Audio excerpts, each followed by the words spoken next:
Highgate Cemetery, opened in 1839, extended in 1853. Got to be one of the most famous cemeteries in the entire world. Entered the public psyche of the occult through alleged vampirism in the late 60s, early 70s. You've researched this place for the new book, Haunted Highgate. What's your take on Highgate Cemetery? Firstly, Paul, I would say that what haunts Highgate Cemetery, where we're standing tonight on Halloween 2014, is obviously not a vampire. Only one person seriously claims that it was a vampire, and he also claims to have staked it. He's entitled to his opinion. However, if what haunts Highgate Cemetery was ever a vampire, and it's been dispatched, why do people still see it today? And why have they been seeing it during the decades that have passed since it was supposedly staked?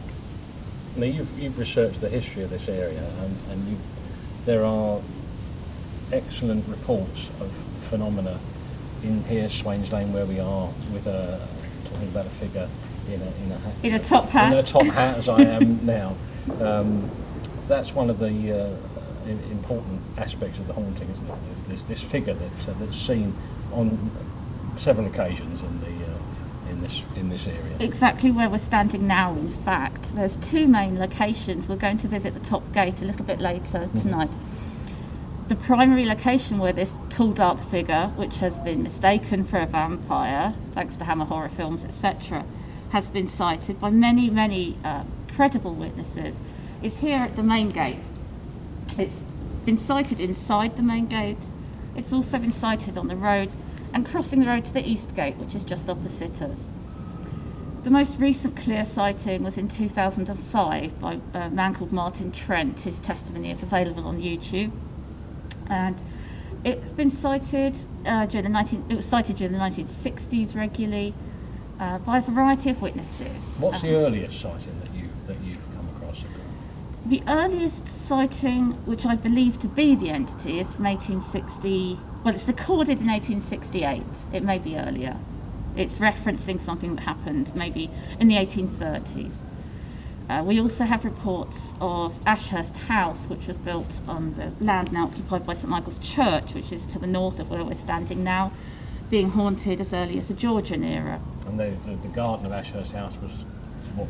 Is now the cemetery, yes, and a lot of the land, a lot of the architectural features of this beautiful landscaped garden were incorporated into the cemetery. So this is the famous Circle of Lebanon. Exactly, yes. The Cedar of Lebanon was part of the old garden. There's also reports, a certain satirical report dating back to 1808, which describes a tall, darkly clad figure chasing villagers around at night and frightening the life out of them. Whether or not this figure is the same figure that has been seen in Swains Lane, we don't know, because it's described as bombing around the village, rather like Spring Hill Jack, which is slightly further to our north. So it does seem a bit of a coincidence, though. Curious thing here, Eric Maypole, in an article in Man, Myth and Magic, which was published before Peter Underwood's article, actually does describe local accounts of this tall dark figure. I don't believe Maple mentions the top hat. In his account, you're getting this kind of shrouded, cowled figure, which is commonly sighted here. It's led to some confusion between whether we're talking about two separate entities, one top-hatted and one more monk-like, or if in fact they are one and the same and they appear differently to different people in different atmospheric conditions, or perhaps according to their mood or what they intend to convey at that point. Eric Maypole describes this figure appearing by the West Cemetery Gate, where we're standing. However, Peter Underwood, who is the only source I've been able to locate, who puts this idea forward, suggests that it appeared by the East Gate. I don't actually think there's much credibility in that. I think he's transposed Maple's account and put it over the road. It sounds a very trivial matter, but it's not so trivial when one's trying to work out why a ghost is appearing at a certain place. And historically, this side of the road and that side of the road have been owned by entirely different people. They're entirely separate tracts of property. It makes It makes the whole situation a bit more confusing. However, there are other ghosts which have been sighted in the East Cemetery, predominantly a lady. And there's a rather sad incident that occurred in 1865, which we'll talk about in a moment when we step over the road. Cross this tiny little track and cross Swains Lane. Let's do it.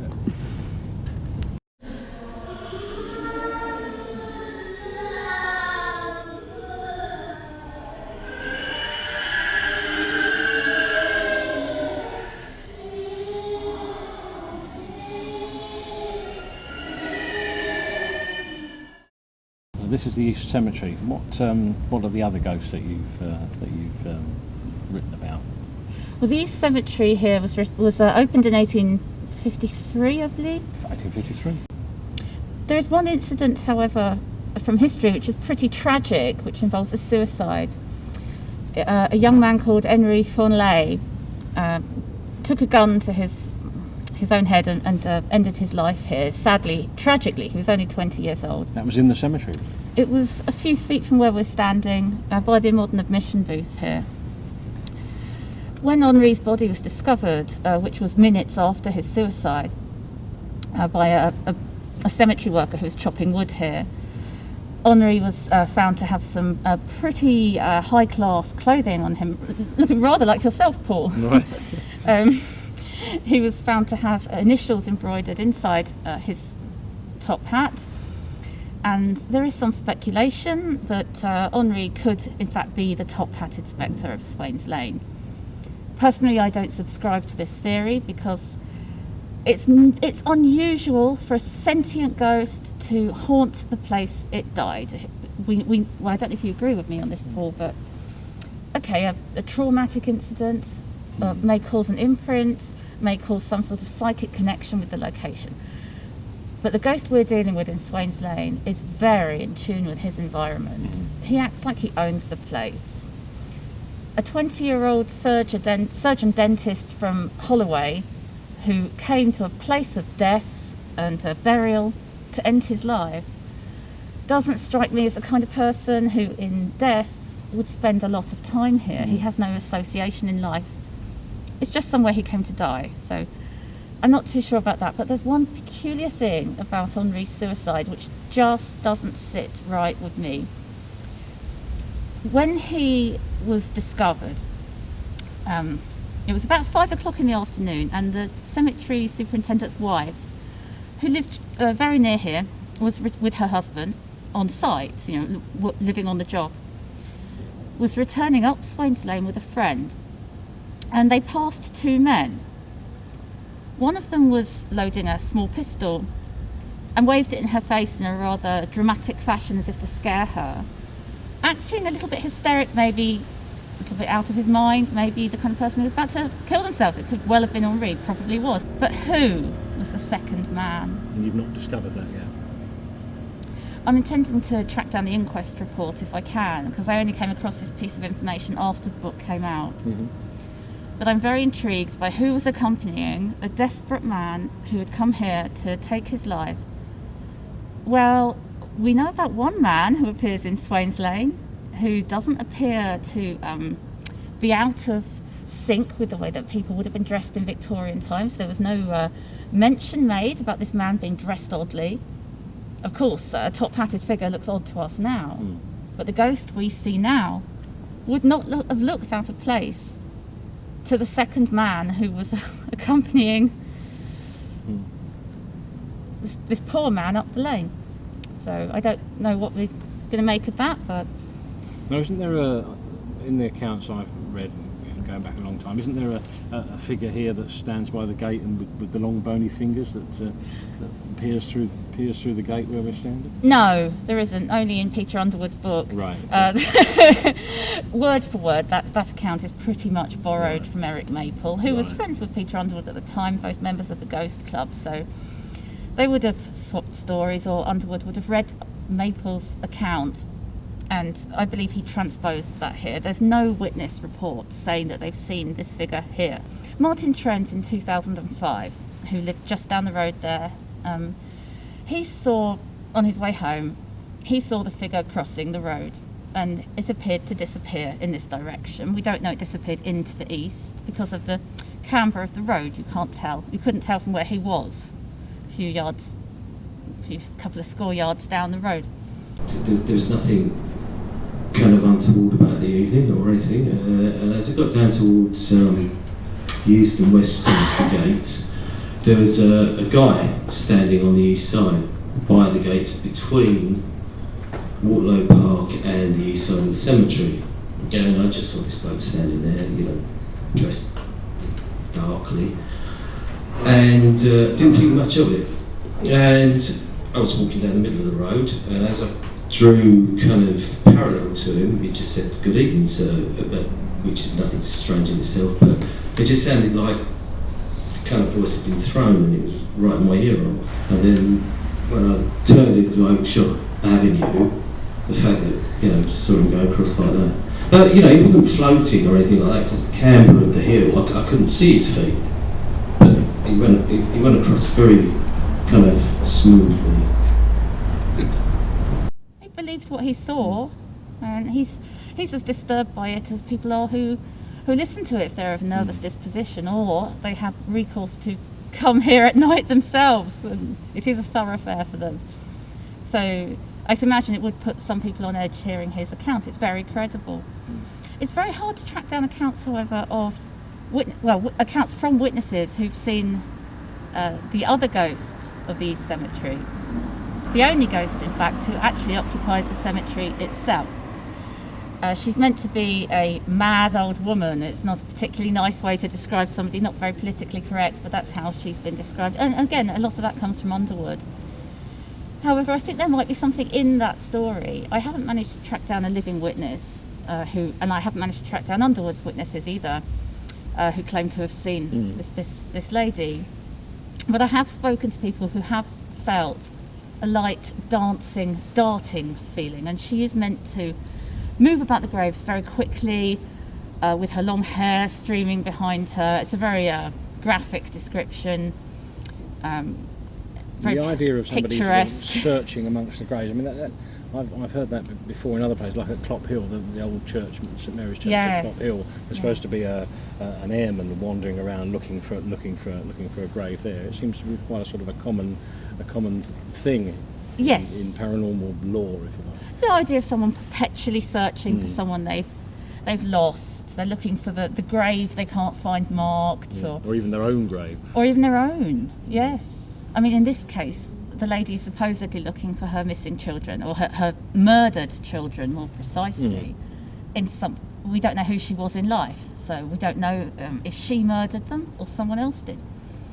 There are so many conflicting stories regarding what happened there, if anything at all happened there. The two cases of infanticide that I've researched, only one actually pertains to Highgate Cemetery East, and it predates the building of the cemetery, and it's a bit gruesome, but to summarise it, some boys playing in a field of what is now Highgate Cemetery East discovered a small bundle, black bundle in a hollow tree, which turned out to be a baby with some bruising who was quite some time dead. Obviously it's very sad, very tragic thing to happen. It would have made a big impact on Highgate Village. Infanticide was rife in the Victorian age, but Highgate was a small place, and something like that happening would have it's possible that could have kicked off an oral tradition. And also another infanticide that occurred in Highgate Village itself, some couple of decades later, may have got jumbled up because we have two children in the classic mad old woman who haunts Highgate Cemetery East. If the two children's deaths had got combined in a popular kind of mythology, or become a kind of mythology, it makes sense that perhaps it got pinned on a woman, because there is a female witness involved in the inquiry in the second killing, which was much more gruesome than the first. She was never traced, but she was seen tussling with another woman on Highgate Hill, which is the other side of this cemetery where we're standing now, not too far away, passing a baby back and forth between them, and there was obviously a lot of argument going on there. And you have to think, why was the child brought to Highgate in the first place? But we'll never know. The gist of it is that it's... What year was that, sorry? Oh, that was, I think it was 1864, somewhere around then. And it's possible that could account for it. The burning question is, people may have seen a woman apparently searching amongst the graves, but how do we know what she was looking for? How do we know she murdered two children? We have no witnesses saying that she's stood there having a dialogue with them, explaining that that's what she's doing, or explaining that someone murdered her children or she murdered them herself. So this is all part of the detective work, isn't it? Well, that's right. Paul? It's this detail that you've managed to bring to this location and to these very familiar hauntings or stories, which just makes it that much more interesting. Thank you. Shall we go up to the top gate? Yeah, the famous top gate. Are you feeling brave? I am, yeah, where it all happens. Nobody's going to frighten us from this outfit, are they?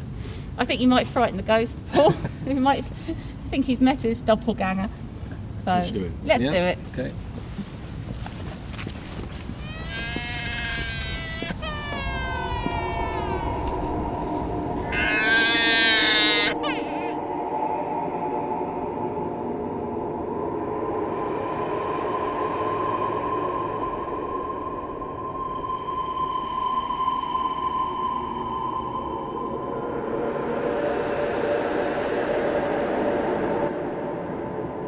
Mr. Law is the cemetery keeper at Highgate.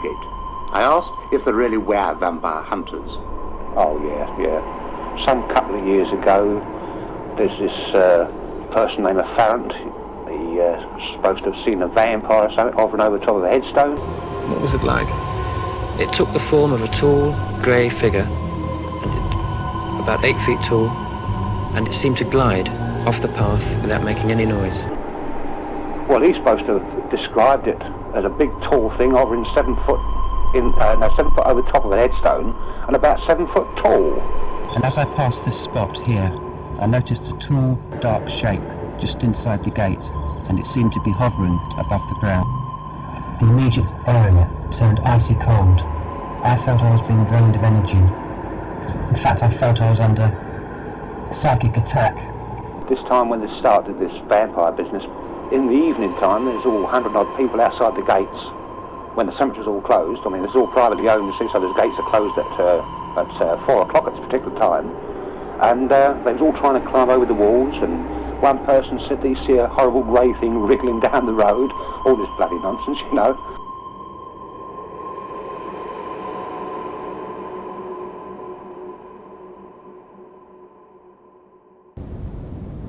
Now this is one of the most famous locations in Highgate Cemetery, the top gate. Now you have a personal connection with this particular area because your husband, David Farrant, had an extraordinary experience here in the sort of winter of 1969. Can you tell us about that? Yes, Paul, you're quite right. In 1969, it was on the night of the winter solstice, my husband David Farrant, who was and still is the president of the British Psychic and Occult Society, which began as a London-based parapsychological research group, was aware of at least two sightings, but two sightings by his own group in the cemetery or around the cemetery. So he decided to come down one night and have a look. I won't go into it all too much here because he has told the story quite a lot, as anybody who's a fan of the Highgate vampire saga will know. But it remains an interesting account, and I did include it in the book, obviously, because to me it's a valid witness account. David was passing and paused by the top gate here and saw a figure which very much resembles a figure that was also seen in 1968, the year before, by a local man who worked in the cemetery. However, his account didn't come to light till a couple of years ago. It first got published in Haunted Highgate, so David wasn't aware of that sighting. When he had his own, or many others that occurred, he could only write about the ones that he knew about at the time. So his initial investigation went as far as it could go with what information was available at the time, and a lot more sightings have come to light since then. In 1965 there was a really sort of bizarre, almost Doctor Who-like Yeah. happening that took place here, wasn't it? Just down here, Yes. close to the wall of the cemetery. It's very close to the top gate here. It's a very peculiar account. It comes from a man called Brian Bourne, who's an army officer, who's on his way to a party, and he was walking down Swains Lane with his lurcher dog, and he became aware of this, which happens to a lot of witnesses before they see anything. Became aware of a very oppressive, cold atmosphere, almost like the feeling before a storm is about to break. That's very common in this lane. And yeah, well, you know what he saw, Paul. It wasn't nice, was it? It was like a sort of a strange black mass coming over the wall and coalescing into a figure. Yes, he described it as being like black treacle oozing down over the wall and then rearing up. And it's the rearing up aspect that seems to give it the uncanny quality that disturbed him so much. And the dog, who died a few days later from shock. Oh, I didn't know that. Yeah.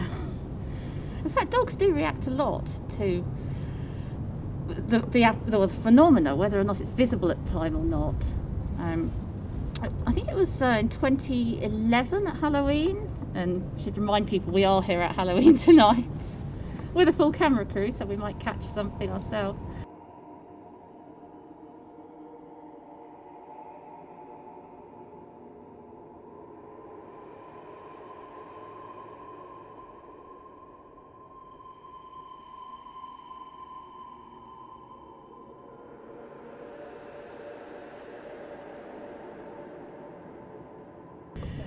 A lady and a couple of friends saw what they described as white wisps being pulled through this gate. A gentleman was coming down Swains Lane with his dog, and the dog freaked out, wouldn't go any further. He had to go back up the lane with the dog, wouldn't continue past the top gate.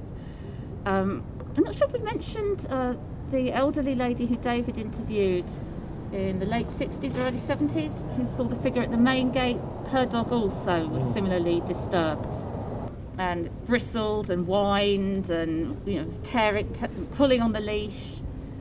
So I don't know what your opinion is about animals' responses to... I mean, they are very psychic, aren't they? Dogs and cats can be very responsive to psychic activity. Very. Definitely. But the Brian Bourne figure, it rose into a huge figure. I think it was about 7 feet tall or towering above him. Well, that's not uncommon. I mean, here, Highgate is a bit weird. I should explain to viewers who are generally interested in the paranormal but may not have done much research in this locale. The figure that we have here, it's very common for it to be, when it's sighted, for it to appear to be between 6'4" to over 7 foot tall, and that's regardless of the top hat. That's foot to head height. If it's in fact wearing a top hat at all, which it isn't always. There's another sighting, which I should mention. This happened in 1996, and she was a taxi driver returning up Swains Lane one night. I think it was actually on Christmas Eve. It says very close to David's sighting, which was it would have been on the 21st, on the solstice of December 69. She saw a man. She didn't think anything of it because he was so well dressed. And Highgate, awful lot of pubs, lot of parties, big dressing up tradition. She didn't think anything peculiar about the idea that this man might have been to a Christmas Eve party. He was wearing a top hat. She described him as looking rather like Abraham Lincoln, except clean shaven. Quite a kind of Jacobean appearance in a funny way. I mean, you could look at Victorian costume and look at Jacobean costume, and there are some very strong similarities. The beaver hat at one point was very fashionable in the 1600s. Waistcoats, closely fitted jackets, but we're not familiar with Jacobean clothing, so we Transpose the Victorian image onto it. Exactly, you have a Victorian cemetery. Oh, it must be a Victorian ghost. I don't think that's necessarily accurate, but Deborah definitely thought that this man looked like Abraham Lincoln, and that's her point of reference. So she stopped the car, engine still going, and she started to get out of the car, and she called out to him. All the while he's just standing there, absolutely motionless, staring at her. And you can feel yourself, Paul, and hopefully the camera can pick up just how narrow this lane is. I don't know how wide you'd say the lane is at this point, certainly no more than 15 feet. So she had a good eye shot of him. It wasn't misty, it wasn't snowy. It's not well lit here, but it was bright enough to see him for quite a period of time, staring at her. She offered him a lift, and he didn't reply. She said, well, you know, I've had a good night. I've made a lot of money tonight. Everyone in Highgate's happy. They're all getting lifts. I'll give you a lift for free. You know, it's 3 in the morning. Come on, give you a lift. No reply. Then she started to feel uncomfortable, so she got back in the car. There's some issue. She feels that he may have raised his arm to her. She says it's hard to remember clearly now, but it was either he physically raised his arm, like to beckon, or she has the impression that he was beckoning her anyway, like he was sort of communicating this come over here feel to her. Anyway, she got in the car and drove off, and well, you can see there's nowhere to go. You can't escape. She must only have got 10 yards up the road. She's watching him in the rearview mirror all the while, and he's still standing there. But instead of looking across the road at her, he's now looking up the road, watching her leave. Maybe she heard a car in Bisham Gardens, or something made to take her eye away from the rearview mirror, and he was gone. Nowhere he could have gone. Much like the early 1970 assault on the nurse, which happened very near here, where a lady was actually thrown to the ground. The impression is that she was psychically thrown to the ground, or some psychic force emanated from this tall, dark figure. We don't know if he had a top hat on that occasion or not. And was so badly hurt, well, she nearly got run over and killed. And she sort of dazed in the road, and it just vanished in the glare of the headlights. Now, a phrase that's come into sort of paranormal terminology in recent years is like a window area. Would you regard this as a sort of a window area of strange activity? Very much. Very much. And I think this area would benefit from a lot of scientific research as to just what generates this weirdness. And not only what's causing it, which we may never find out, but if it's measurable, that would be fantastic. Are there any UFO sightings around this area? Have you come across that? I don't sort of know. Aspect of Highgate sort of phenomenon? I don't know about any in Highgate. I mean, my friend Lorcan was discussing this with me earlier today, and he observed, as I guess you may have done, that the experiences that people have in Swains Lane often involve, well, the paranormal or you know, odd experiences they have often involve a sense of a loss of time, which would be quite common. It would have that in common with UFO sightings. It's not a train of thought I go down myself particularly. I don't know of any UFO sightings around here. I do know we've had quite a lot in Muswell Hill, orange triangular formations, I think they are. I don't think there's ever been a satisfactory government explanation for what they are, and they seem to happen every sort of 6 years or so, and they attract quite a lot of local excitement. But no, I don't know if that explains it. There's a huge signal mast up here. I'm not saying that causes these paranormal experiences, but it could certainly enhance them, or it may help create an atmosphere that is more easily impregnable by something of a psychical aspect. It all merits further research. Would you like to come to the Gatehouse? Let's go to the gate. Have a poke around up there. Definitely. More ghost stories to come. Favourite spots. Yes.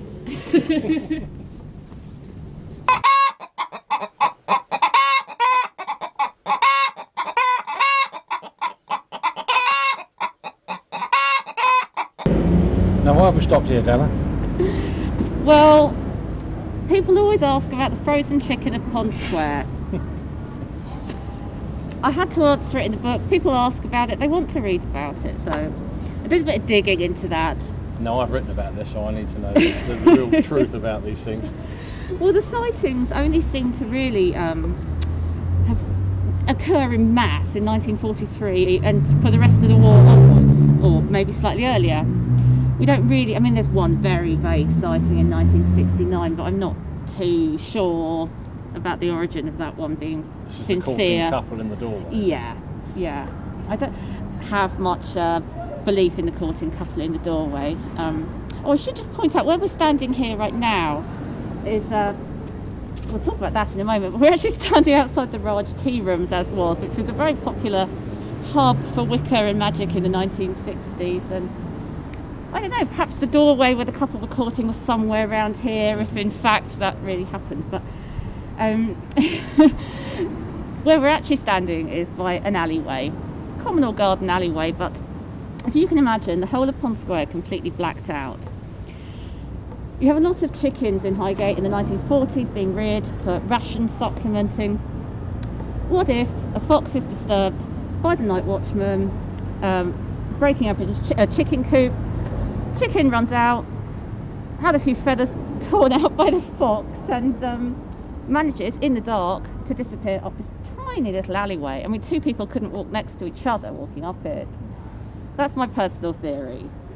But, I'm not totally dismissing it. I don't want to burst people's bubbles. It may well be have been a real ghost, but there's certainly one practical explanation for it here, which we should always look for first.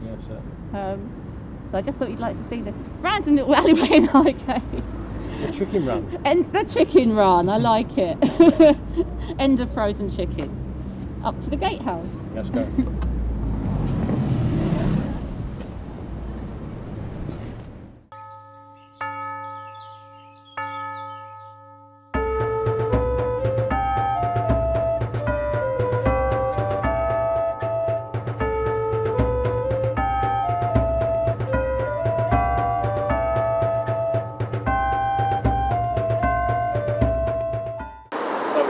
Gatehouse, and yes. I was with you when you were interviewed by David Saunders from the Spooky Isles a few weeks ago. I know this is one of your favourite haunted buildings in Highgate. Tell us about that. It is, and it's one of the oldest buildings in Highgate. The actual fabric here, this cladding's from 1905, a lot of it, but a building has stood on this site since around about 1306.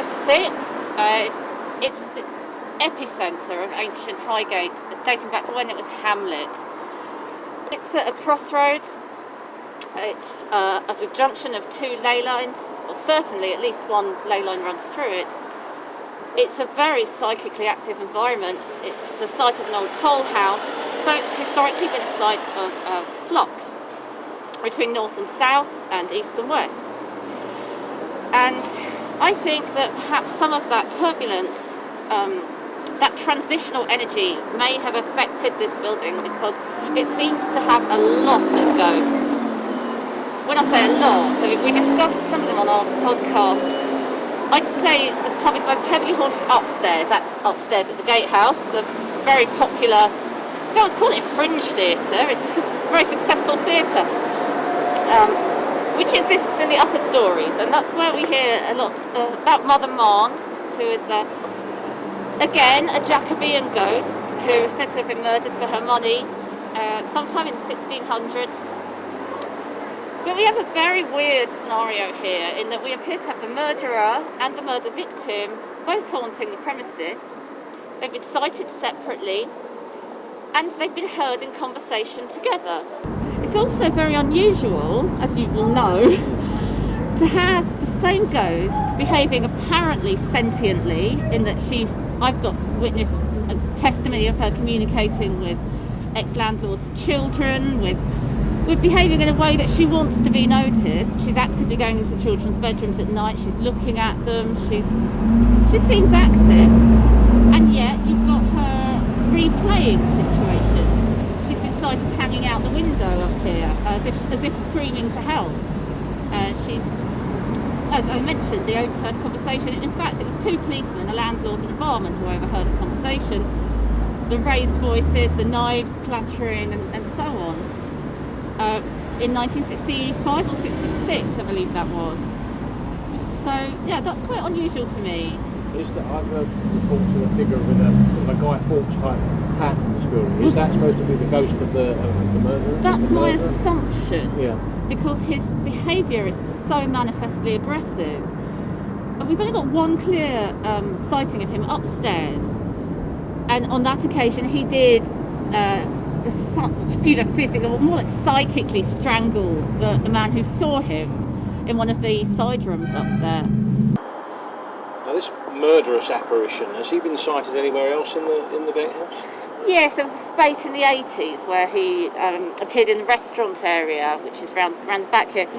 It's actually the site of the old stables, so that would have again been part of the pub that was very heavily used by people moving between Highgate and the north, or between the south and the north via Highgate. And he actually intimidated one barmaid so much that she completely gave up the ghost and resigned. She didn't even come back. I think she got her wage packet forwarded onto her. So yes, he has been seen in other parts of the building. Perhaps he came in through the stable, sneaked upstairs, murdered Mother Mars, and has hung around for the last 400 years, who knows? That sighting took place in the 1960s. Has Mother Marnes been seen recently? Yes, she's been seen several times by actors who've been performing upstairs at the Gatehouse. And contrary to popular belief, she doesn't wear black and she doesn't have a cat. Unless the cat's faded, maybe animal ghosts fade quicker than human ghosts, I don't know. But she's definitely been seen by actors sitting on a plastic chair, of all things. That's quite a creepy sighting, wasn't it? We talked about that during the interview, with the hair hanging down in front of her face. Yeah. Something out of The Ring, wasn't it? It was a bit, a bit ringu. And it also had this rather odd quality in that she appeared to be sentient again. And why is she sitting on a plastic chair? If she's a 17th century ghost, it doesn't figure. And it would be an extraordinary coincidence if she was sitting on an invisible ghost chair from the 17th century, which we can't see, wouldn't it? She sat down for a rest. It implies she's thinking, she's aware of living people around her. And yet, the footsteps taking the same route across the bar, or I should say the ceiling of the bar, from the staff quarters across to the area where the police heard the raised arguments, which one could infer might be the murder scene, are repetitive. They seem to be, they're always at 3 in the morning. It's like 2 or 3, I think it's 3 in the morning. And they seem like somebody roused in the night going to investigate something. If you were looking at it like a crime scene, and you were trying to piece all these incidents together, that's what I would conclude. So is she conscious or not? Who knows? But she certainly has been seen by actors, and they've also had some quite heavy poltergeist activity upstairs, but that seems to have quietened down now. So I think it's that she's got, Mother Marnes appears to have got used to people living there now. She doesn't see them as a threat, so she seems quite happy, and she also seems to be fading, so I don't think that any visitors to, and I must give them a plug, upstairs at the Gatehouse, fantastic theatre, very atmospheric, whether you believe in ghosts or not. I don't think they've got anything to worry about. That's good. Now we've got one last location. One more. Pub, The Flask. Yes. Let's go. Let's go.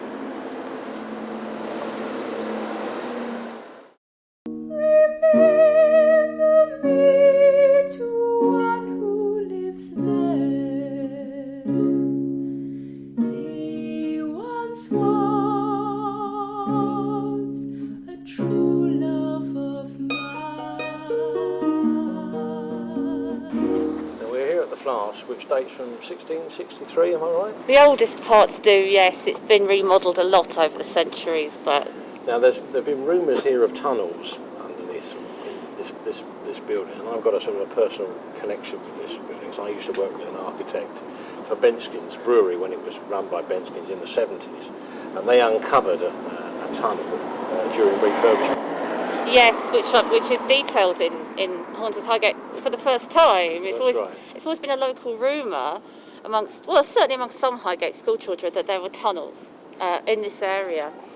And in fact, if you're driving along South Grove, or the Grove as well, you do hear or feel the vibrations beneath you.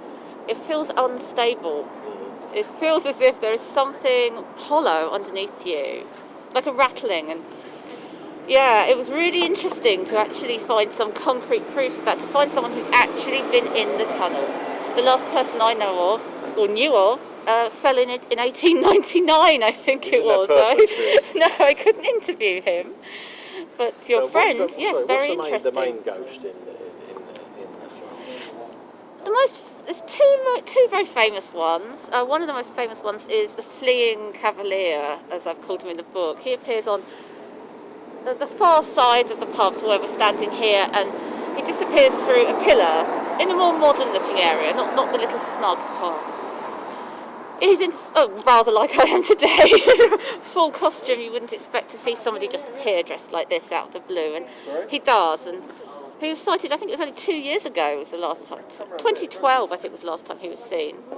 And he disturbed a stranger in town eating his lunch and vanished through the pillar. And the guy got up, left his lunch, and I thought it was quite amusing, actually, the way he reacted, because he just looked at all the sort of bar stuff and were just laughing. They weren't laughing at him, but the punters, they're used to it. You thought it was a wind-up? Well, he knew what he'd seen, and he knew it wasn't possible for somebody doing a wind-up to disappear through a pillar. But he didn't expect them to be so blasé about it, to the point where he just went, "You think this is normal?" and stormed out. Welcome to Highgate, it is normal here. There's another famous ghost here. When I first started researching this, I didn't expect to find out much about her. I thought she sounded like a bit of a cliche, the tragic Spanish barmaid. She's meant to have hung herself in the cellar of the pub. We're not sure what century, accounts vary. Again, we don't know her name, there's no written documentation, so we also therefore don't know how this story came into popular mythology surrounding Highgate and its ghosts. However, I did interview a cleaner who's now resigned. He doesn't want to work here anymore. This only seems to happen in the middle of the night. People do get cold bruises down their neck, especially in the summer. Whether this is to do with being Spanish and being, I don't know, used to warmer climes, or it evokes something, I don't know, in the ghost, but this would happen in the middle of the night during the summer months. He and his wife are both on a 2-year contract, so they had 4 seasons to work out that summer's the month for the ghost. And Fabrice, his name is, was very distraught discussing this with me on the telephone. And he's been in here at night, as has his wife, and he has felt like he has, and this is such a hackneyed phrase, but he felt like he had stepped into an icebox. Only this icebox moved with him. Everywhere he went was cold. And it felt like he was being followed. And then he started seeing handprints, because he's going around cleaning, he's wiping surfaces and there's handprints. He's mopping floors and there's footprints.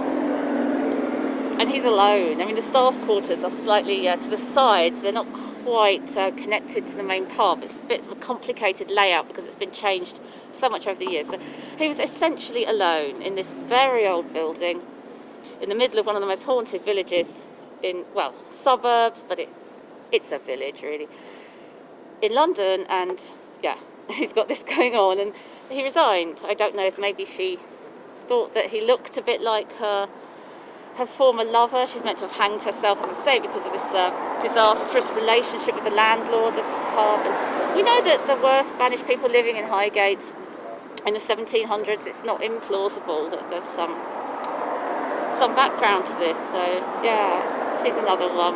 Excellent. So if you enjoyed our little walk around haunted Highgate, it's great. You've certainly gone beyond the Highgate vampire. Yes. And documented one of the most interesting and haunted places in London. Thank you. And I'm sure there's lots more to find out as well. Will there be a part 2? There may well be a haunted Hampstead. I'm not sure if there'll be a part 2. I might do a revised and expanded at some point. But I'm also going to be adding all the extras which didn't make it into the book, despite the 5,000 word extension, on my website, which is hidden-highgate.org. But look for the link below. Dreaded sunny days, so I'll meet you at the cemetery gates. Keats and Yates are on your side. A dreaded sunny days, so I'll meet you at the cemetery gates. Keats and Yates are on your side. Wild, wild is on mine. So we go inside and we gravely read the stones. All those people, all those lives, where are they now? With the loves and hate and passions just like mine. They were born and then they lived and then they died. Seems so unfair, I want to cry. You say a thrice the sun done salutation to the dawn.